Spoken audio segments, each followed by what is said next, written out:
Halo teman-teman semua, perkenalkan nama saya Kolata Maria, mahasiswa Universitas Terbuka dengan program studi Ilmu Komunikasi.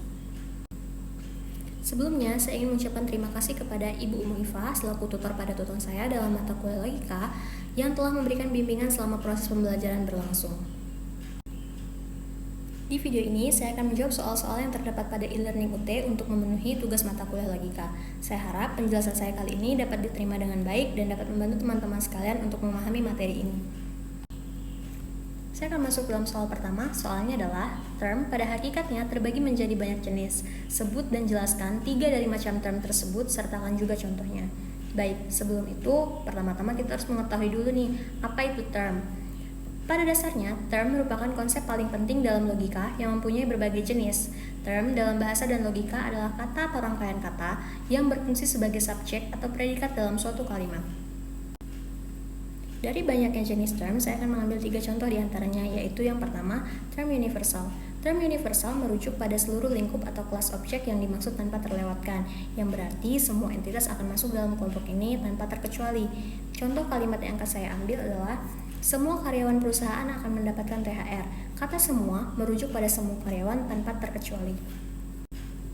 Yang kedua ada term partikular. Term partikular merujuk hanya pada sebagian dari objek, yang berarti yang ada dalam kelompok tersebut tidak semuanya, hanya sebagian besar saja.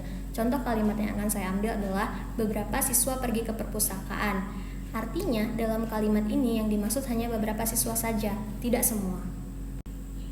Yang ketiga ada term singular. Term singular merujuk hanya pada satu individu atau objek tertentu. Kelompok ini menunjukkan sesuatu tidak lebih dari satu. Sebagai contoh kalimat yang akan saya ambil adalah, Siti adalah siswa berprestasi di sekolah. Kata Siti merujuk hanya pada satu orang saja, tidak lebih.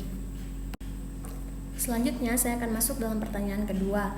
Jelaskan dan berikan contoh bentuk sesat pikir atau logical fallacy. Bagaimana agar dapat terhindar dari logical fallacy? Sesat pikir atau logical fallacy adalah kesalahan dalam proses berpikir atau penalaran yang membuat suatu argumen tidak valid. Kesalahan berpikir ini bisa muncul karena berbagai hal, salah satunya adalah seperti penggunaan bahasa yang keliru. Umumnya, sesat pikir dibedakan menjadi 3 jenis, yaitu sesat pikir formal, sesat pikir verbal, dan sesat pikir material. Contoh dari logical fallacy yang akan saya ambil adalah, kita melihat banyak pejabat yang korupsi, kemudian menyimpulkan bahwa semua pejabat adalah koruptor. Menurut saya ini termasuk sesat pikir, karena penyimpulannya yang tergesa-gesa. Kemudian bagaimana sih cara agar dapat terhindar dari logical fallacy?